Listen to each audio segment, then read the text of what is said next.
I'm Sadie Coffin with the National Radio-Astronomy Observatory, and we're really excited to have you all with us today.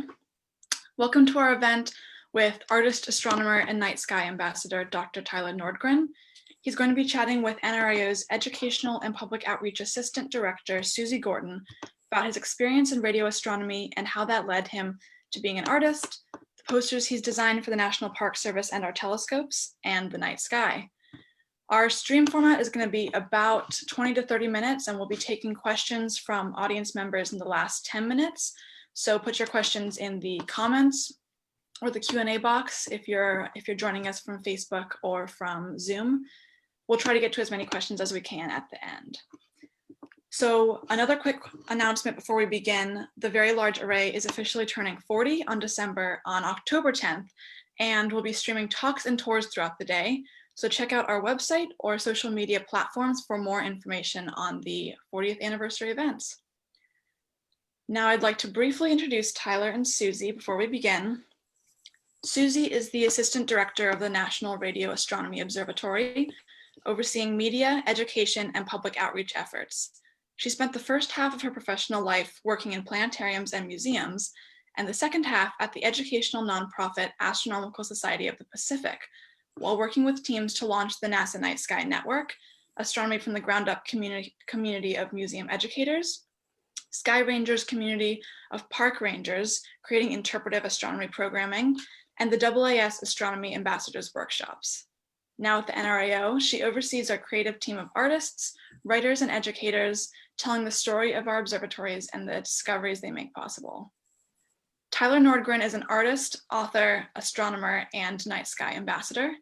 For over a decade, he has worked with the National Park Service to turn the national parks into the single largest source for public science and astronomy education in the world.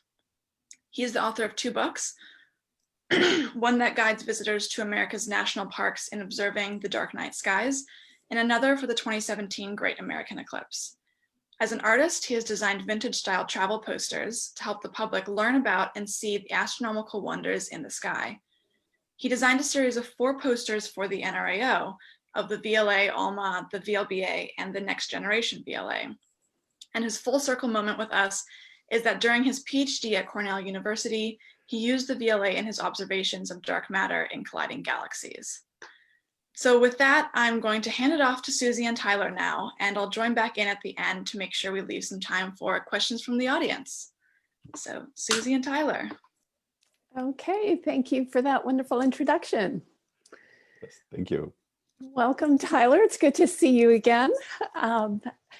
I'd like to just reminisce for a minute before we jump into all the radio astronomy stuff. We have a little shared history with the national parks that I'd just like to reminisce about a little bit. Oh, sure. I mean, I think I first became aware of your efforts with the national parks when we partnered, when I was at the Astronomical Society of the Pacific, and we were partnering with Kevin Poe, the park ranger at Bryce Canyon, the dark ranger at Bryce Canyon. And we were making a concerted effort to do a lot of astronomy training with the park rangers to teach them more astronomy so they could then really embrace the night sky as one of the natural resources that they are curators of, right? They're protectors of. And they're the ones who made me aware of your effort. So I don't know if you could tell a little bit of that story with how you also, Kevin is sort of this monumental character.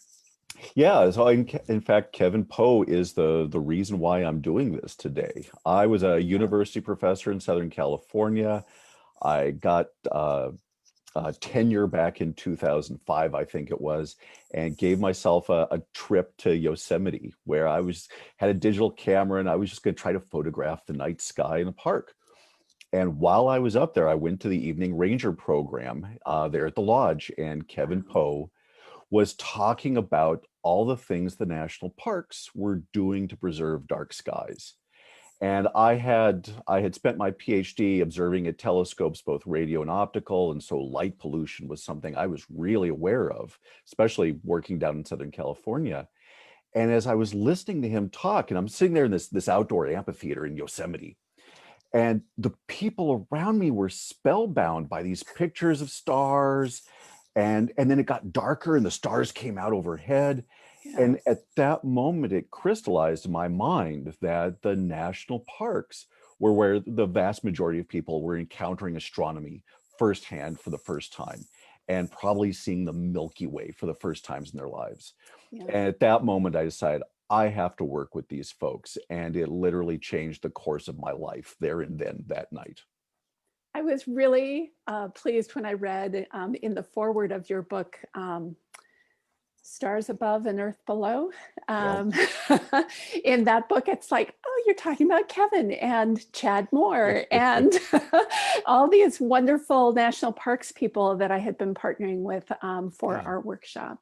So we even used your book as a reference for those courses because I was just really impressed with your ability to blend the sense of wonder with the science, right? So one of the missions that we had was making the discoveries of astronomy, which all seem so out there, make them real, right? Make them real in the night sky. When you're just looking up and enjoying that star-filled sky, you don't have to be confused by it all, but give you that sense of wonder. And when you look at Betelgeuse, give you something else to think about, you know? So Absolutely, exactly. I mean, I was a child of Carl Sagan. I was coming of age in 1980, ran home from school in order to watch Cosmos on television. And as much as I loved Cosmos and I loved Carl Sagan and what he did, in fact, I wound up going to graduate school at Cornell. Cornell, right? One of the things that I felt was always missing from that was that direct connection, that many of those things that he spoke about, you could actually see in one way or another with your own eyes if you could just get someplace dark. And so when I set out to write that first book, and that was the work that came out of my sabbatical with the National Park Service, was let's talk about these same things. Let's talk about the Big Bang and quasars and black holes and planets around other stars. But let's do it in a way where people can see for themselves firsthand, hey, that faint little star right there in Pegasus, that star's got a planet around it. Exactly. Yeah. I love making that connection for folks because too often they're overwhelmed by what they see and sort of lost in the chaos of it. And so to start sorting it out and making sense and then giving them additional stories to connect with those things that they can easily see in the sky, I think is great. And that's one of those wonderful things about the national parks is they've preserved those dark starry skies overhead, but at the same time, usually maybe the thing that the park itself is preserving, like the Grand Canyon or granite cliffs, those can be examples of things that you see on other planets. And so when hiking through Arches National Park, you can feel what it would be like to be an astronaut on Mars. Yep, absolutely. And the bubbling pots at Lassen and and Yellowstone. I mean, you can just think of, they are such alien landscapes compared to our normal everyday landscapes. Exactly. Absolutely. And the people that have been living in those parks for a century, for millennia, the Native Americans of California and Wyoming and Texas, they have stories too, making sense of the world around them, the skies overhead, which in essence is exactly what we're still doing today, but with our observatories. I was going to say we have different tools to use, right? Exactly. To help us in that endeavor. One of the things that I'd like to connect with the book and while we're talking about national parks is just that gorgeous poster series that you did, because that's really what inspired me to reach out to you to do those other posters that are over your shoulder. Yes. Yep. So it turned out when I was working on that first book, I had something like Carl Sagan's Cosmos in mind, which was a visual feast of paintings and photographs and illustrations from throughout history. But I was a poor university professor. I couldn't afford to pay anybody anything. And so I thought, well, you know, I used to draw. I used to draw a lot. I bet I could draw something. And one of the things that struck me, about the national parks was how those WPA posters from the 1930s are such this integral part of the park experience. Well, what if I were to draw a poster in that style, but instead of see America, it was See the Milky Way. And as part of that campaign, it came up with the slogan, "Half the park is after dark." And so this was an illustration in my book that as park rangers saw it, I began to get requests for, hey, can you draw one for my park, but put a Joshua tree in it? Or can you draw one for Black Canyon of the Gunnison, but make the canyon really narrow? And so what started out as a single illustration in this book has turned into 50 or 60 posters for parks all over the country. And it actually did become a national poster campaign at this point. And part of the agreement when I work on these with USGS, the US Geological Survey, or NASA, is that these places get to use them for free to promote their night skies, to promote their mission. And in places like national parks, if they want, they can sell them in order to raise money through their nonprofits for the parks. And so it's a way of giving back to these parks and having it really be a national campaign to help promote dark skies and science in the national parks. Where did that phrase come from? Half the park is after dark. I was at Yosemite a couple of years later, and I was out trying to photograph the Milky Way rising above El Capitan and Bridal Veil Falls. And one of the things that struck me was how I was out there alone with my camera, and how, at least at that time, and this was back in 2009, all the other photographers would go home at sunset. And so I'd have these places to myself at night. And I remember thinking, well, that's such a shame, because I mean, half the park is after sunset. And that became half the park is after dark. Right. And so it really, the first time when I was a keynote speaker at Grand Canyon National Park, and I got to meet the superintendent, and he actually said, "I'm so glad you astronomers here. You know, half the park is after dark." And I thought, well, I just had myself quoted back to me by the superintendent of Grand Canyon. There you go. Oh, this is working out. That's great. And I think it's from my own experience when I was in Northern California, the Mount Lassen Rangers took one of our workshops, and they started inviting me up for their dark sky festivals to present there. And boy, they have the dark sky festivals to really embrace that notion of protecting the night sky. The darkness has really taken hold in some of the national parks. It's impressive, the crowds that come out during those festivals. Yeah, astronomy programs are the most popular form of evening ranger programs that are offered. And over the last 2 decades, the number of night sky festivals and visitation has just skyrocketed. And in 2016, when the National Park Service hosted their centennial celebration, Starry Skies was on their list of 100 goals for the next century. So it really has taken off within the national parks, both at the grassroots level of the individual astronomer who before might have just had her telescope and wanted to show people things, to the park visitors for whom a starry sky overhead is now as integral as seeing a grizzly bear or something, all the way up to the management and the Department of the Interior and the Park Service itself. So really at all levels, this has become a priority to preserve these, because heaven knows 80% of US and European public can no longer see the Milky Way from where they live. Sure. As we become an urbanized population, it's just not accessible to them anymore.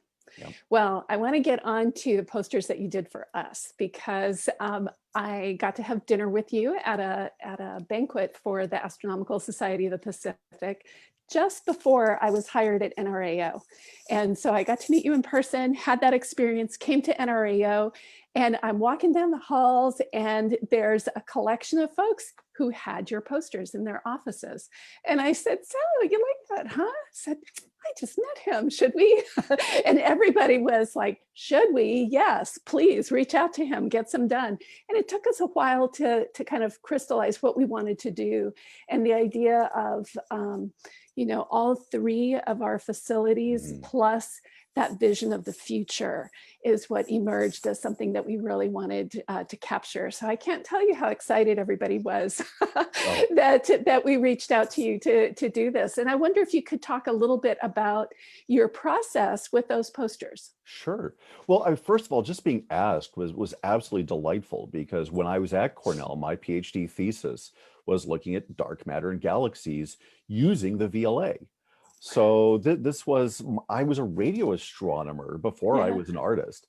So to be able to work on these was a real delight. And so what I wanted to do in designing these posters was I wanted to concentrate on both the engineering. These are beautiful machines in gorgeous locations. But I also wanted to emphasize the science that was being done. So I knew that as I designed these, it couldn't just be about the location or the instrument, but I really wanted to be able to share with the public what the science would be. And so, for instance, with the VLA poster, I had spent time in the Southwest as a postdoc when I was in Flagstaff, Arizona with the Naval Observatory. And so I fell in love with that Southwestern Spanish tile aesthetic. And so for the VLA being located in New Mexico, I created something that in my mind spoke of that Spanish heritage to the Southwest, the enchanting New Mexico. And because my PhD had actually been on interacting galaxies, I knew I wanted to incorporate M51, this neutral hydrogen map of these colliding galaxies. And so what you see is something that's in colors of blues and oranges with the radio map of M51 there. Let's see, for places like, let's go with VLBA. So you've got an array of— That one kind of blew me away. I have to say that you started with VLBA, and I thought, now that is crazy, because we've got 10 dishes all over the country, right? And on 2 islands. So how are you going to capture that as an observatory? So you're right. This was the first one I did. And because I thought, well, this is going to be the hardest one. So let me start with this. So if I can do a good job, they'll definitely ask me to do the rest of them. And my thought process was, yes, you had these individual single dishes.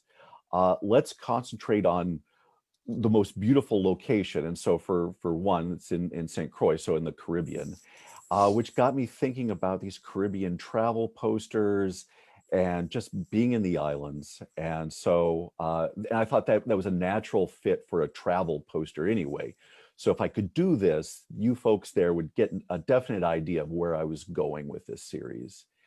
And the science I wanted to go with that was some VLBA imagery which had come out, which was this black hole jet at the center of M87. And it's one of the wonderful results to come out of VLBA, which you can actually see little knots of gas moving outwards as it's ejected. Just from exquisite resolution with that observatory, right? Absolutely. And so I figured, all right, if I can do that, they'll keep me on this. So it was a favorite of mine. It worked. Thanks. And I wanted to comment on a couple of things. I just love the distinction that you made between the VLA and VLBA even in the engineering of them. There's details in the silhouette of the VLBA dishes that distinguish them from the VLA dishes. And I don't know if that was intentional, but when you start getting down to the details of it, there's all sorts of little things that definitely insiders would notice. Yeah. So I don't know if I've ever commented on that, but I noticed. I'm glad. Because one of the things, even though these are intended for the public, I wanted people who'd actually use these telescopes to be able to recognize little elements in there. For instance, with the VLA poster, there's a little graphic that looks like a little yellow star in the bottom under the word enchantment. And that little yellow star is part of the UV plane pattern for the 27 dishes. Right. And as a radio astronomer using the VLA, I know that pattern. I saw it all the time, but it's pretty. And so I figured, I'll just stick it in there. If somebody notices, that's wonderful. It's almost like a little Easter egg, right, for us. Exactly, yes. So tell me about the Alma one, So because that Alma, one's kind of different. It has a different vibe to it. yeah, so I designed that the same year that I flew down to Chile to scope out the total solar eclipse that was happening there in 2019. And so Okay. I really wanted to give a sense of how international, how global astronomy is. And even though ALMA is this very tight little pack of telescopes in the Atacama, it's something that it's just it's a lunar landscape. It really feels otherworldly to be down there.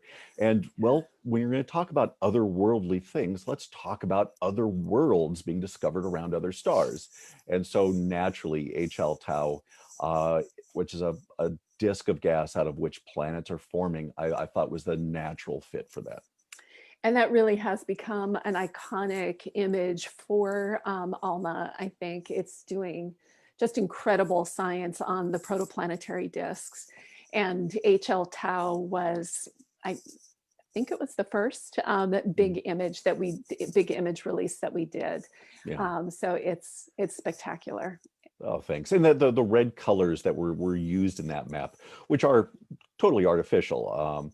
Those red colors happen to match the red of the Atacama and the mountains around there, those volcanic peaks. So it fit naturally.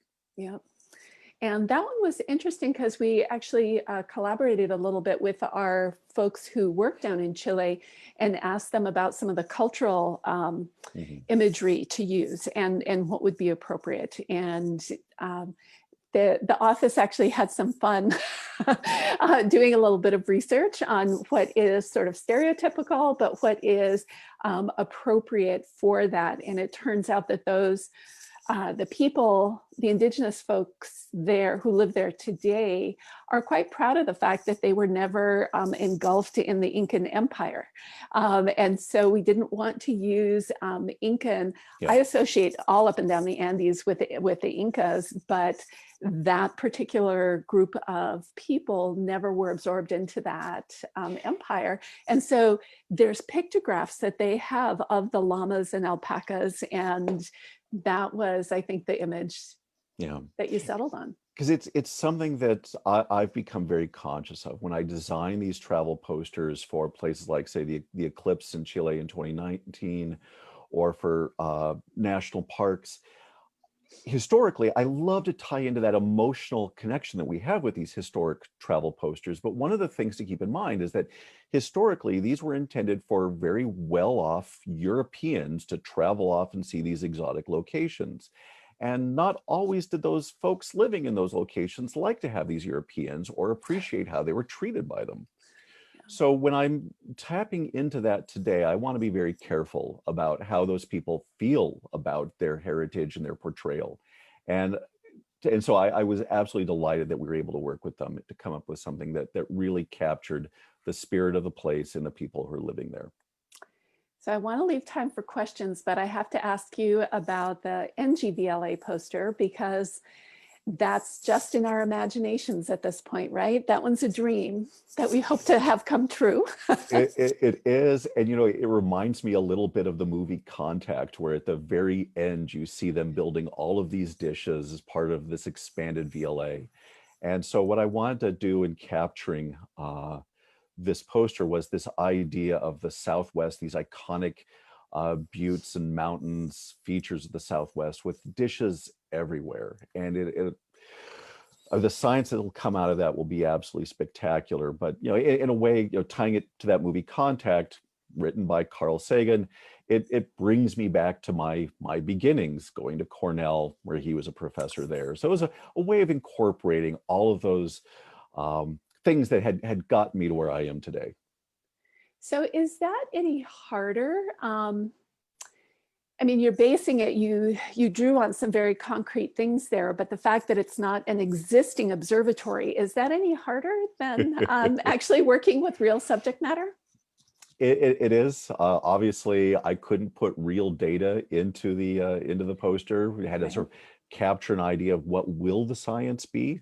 Even the exact nature of the dishes is still up on in the engineering phase. So really, that's why this design focuses so much on the landscape itself, rather than having one of the dishes being big and front and center. And let's tie into what we already know. So hopefully you'll still be doing this when we get to break ground on this, and we can contract with you again to do one of what it becomes, what the reality becomes. Absolutely. Okay. Well, Sadie, I don't know if any questions have been coming in. Yeah, we've got a couple of questions in the chat. So there's a question coming in for Tyler about where does Tyler plan to be in 2024 for the 2024 solar eclipse? So that eclipse goes from Mexico up through Texas, then diagonally up through Buffalo, Niagara Falls, Rochester, and then out through the Maritime provinces in Canada. Does it go through your backyard? You're in New York now, right? It is. So the path of totality is just about 30 miles away from where I live. It's at the north end of Cayuga Lake, and I'm living at the south end right now. But the odds of good weather, that first week of April 8th, is a little low up here. If I could guarantee beautiful weather, I would be at Niagara Falls. I've done all the math. I'm going to be working with the state parks there. You could stand on the American side of the falls and see the totally eclipsed sun directly over the falls. And the thought of the sound and the temperature and the sky going dark, what a multi-sensory experience that would be. But if you want to maximize your chances for good weather, it's Texas or down in Mexico. Yeah, I think it goes just north of Socorro. So it doesn't exactly go over the VLA, but it goes just north of us there. So we're looking at partnering with maybe Sevieta Wildlife Reserve that's just north of Socorro. I think it goes through there. Okay. Or maybe Albuquerque. Yeah. That's the 2023 Annular Eclipse. Oh, right, right. And so that's going to be really neat because it's going to go over about a dozen, 18 or so different national parks and monuments all through the American Southwest. And that's in October of 2023. And the lucky folks in San Antonio, Texas are right where those two paths cross. So they're going to be able to see both within 6 months of one another. Wow. Yeah. Wow. That's great. Another question for Tyler is whether you've been to any of these observatories, and I'm kind of wondering, in a connection to the body of your work, how much you base your posters on photography. So of those three observatories, I've only seen two of them. The VLA, obviously, I went to. With the VLBA, I saw the dish in Hawaii, but it was in a very, it's up at Mauna Kea, and so in this very volcanic, desolate setting. And I knew that the ALMA in Chile was going to be quite similar. And so I wanted, for that reason, chose the Caribbean instead of the Hawaiian telescope for the VLBA. With like the National Park Service posters, many of those parks I've been to, spent my time at. But more and more, I'm getting requests from places that I've never been to. For instance, right now I'm working on a international dark sky park in Ireland. I'd love to go to Ireland, but of course, none of us are going anywhere right now. So I'm having to rely on photographs. But what I do is when I work on those, I work with the park rangers or the people in those places to say, all right, how does this feel to you? Does this capture the feeling for you? In that way, I've had people comment to me on some of my designs that, oh, you know this place. Obviously you've been here, and I haven't wanted to tell them, no, actually, I've never been there in my life. But it pleases me that you feel I was. Only in your mind, right? Exactly. So these are all places I hope to go at some point in time. That's awesome. I've just been wondering about your posters too. I noticed that in some of your posters, you include a person or people somewhere in the landscape, and some of them not at all. But did you intend for people to kind of imagine themselves in the landscape when they look at the posters, or to see it as like a postcard that's inviting you in? And do you think that they serve as almost a guide for how to interact with the natural environment and with the scene in front of you, or as this sort of indication that it's not as far removed as you think, and that it's not untouchable, but you can make a personal connection. Absolutely, because part of the reason for preserving these night skies, say for the national park posters, is so that your children, future generations can go and experience them. The joy of a night sky is in the seeing, and so I want to show these places with people there.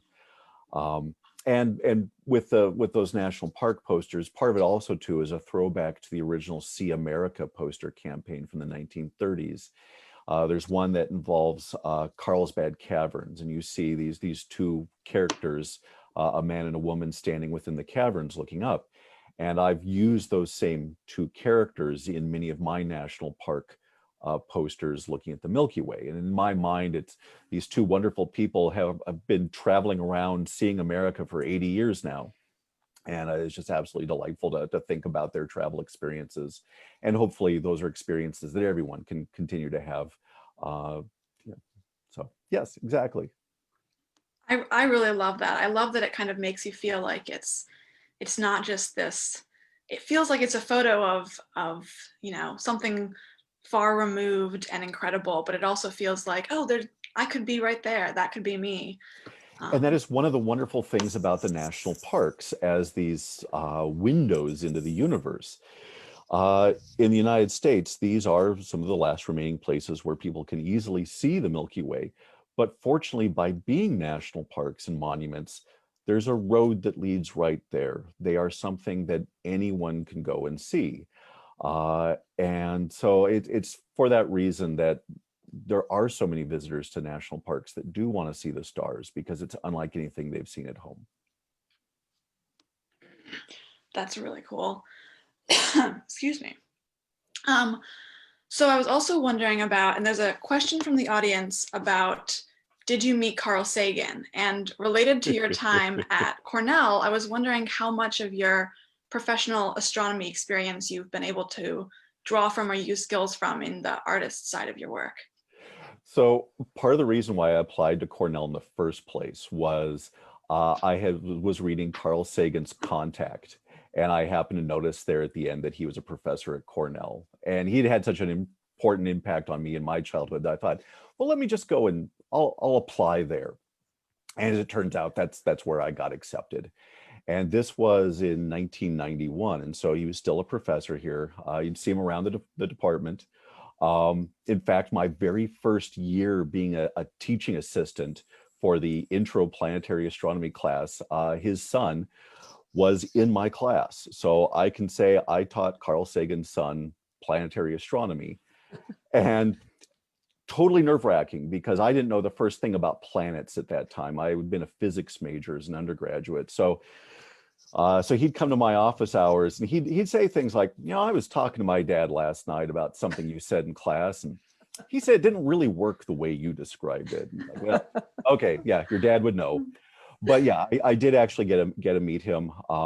He still recall him introducing himself to me when we were standing at the elevator waiting to go up from the mail room.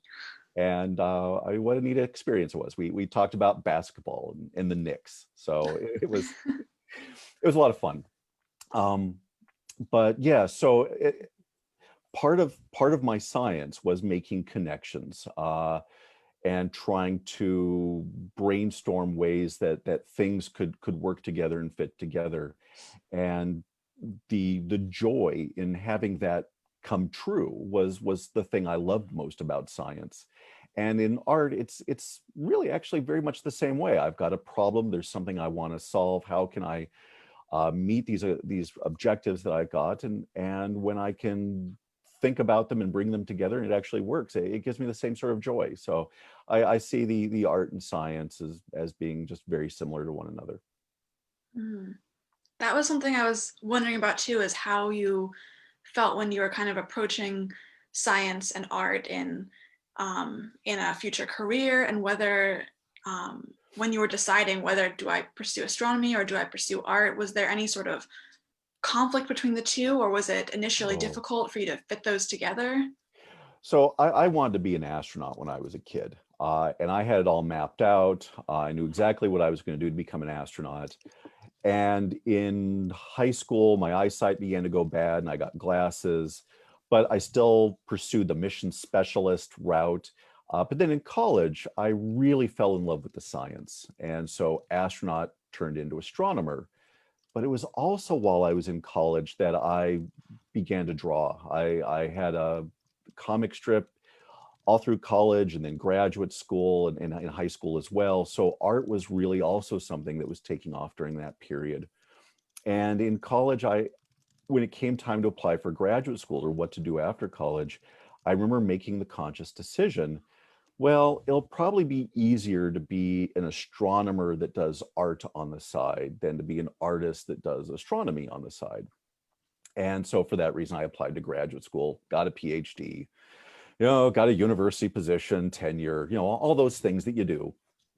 But as a result of all of that, I wound up through that book and through the illustrations for that book, going back into art to the point where I was now, well, really today, I'm now an artist doing astronomy on the side. So I've really come full circle in my life in terms of what my interests are and how I thought they'd fit together. So when I talk to people and they ask, what advice would you give on how you got to be where you are today?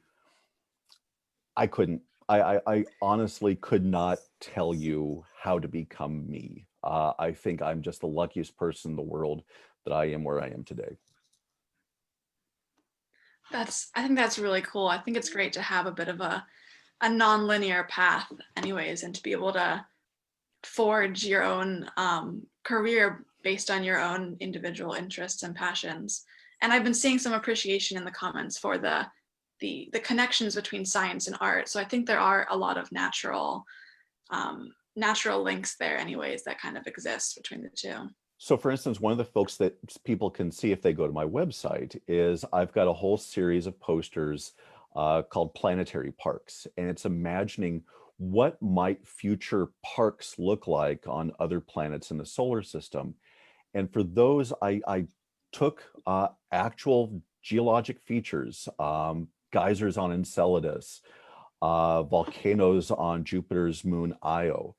And so I really concentrate on, okay, what's the science that's being returned by NASA spacecraft imagery, and imagining how would it feel to be standing there in the presence of those places? Because again, it makes it personal, it brings it home, and it gives you a better sense of just how amazing this universe is that we live in, if we could imagine what it would be like to stand there.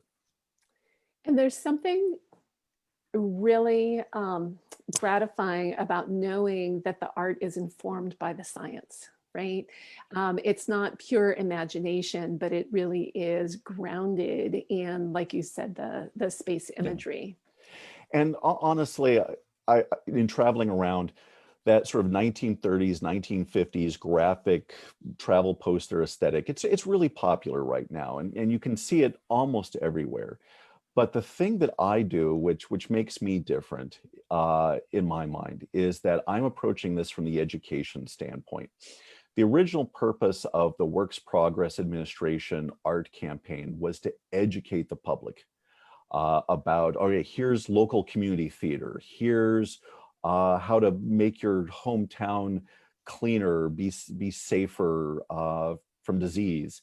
And here are these national parks that you can go and visit in order to help rebound our economy. So when I do my artwork for national parks, for observatories, for communities, I make sure that it's not just about the art, it's also about the education, informing people. I want my pieces to be informative and educational. That's great. Speaking of the educational side of things, and I think this is going to be the last question that we'll take in this event, but can these posters link to any citizen science projects to let the viewers be drawn into the science further?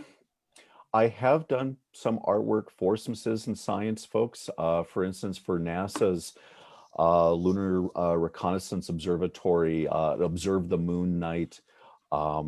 If there are other forms of citizen science programs out there that people would like to have artwork for, I take commissions, so I'm happy to work with you in order to do what you need to do in order to get the message out about your science. And that is tomorrow, by the way. International Observe the Moon Night is tomorrow night. Well, I think we're going to wrap it up on that one, but we want to thank everyone so much for joining us. And as a reminder, we hope to see you at our Very Large Array 40th anniversary events on October 10th. We'll be streaming tours and talks throughout the day, and so you can go and check out a schedule on the NRAO website or social media platforms. But thanks again for coming, and we're going to leave you with a reminder to turn off your lights and look up at the sky sometime this weekend if you're able to. Yep. Yep, absolutely. The stars are there. Just go out and see them. Yep. It was wonderful seeing you again, Tyler. Thanks. Oh, wonderful seeing you, Suzy. Thank you both to Tyler and Suzy.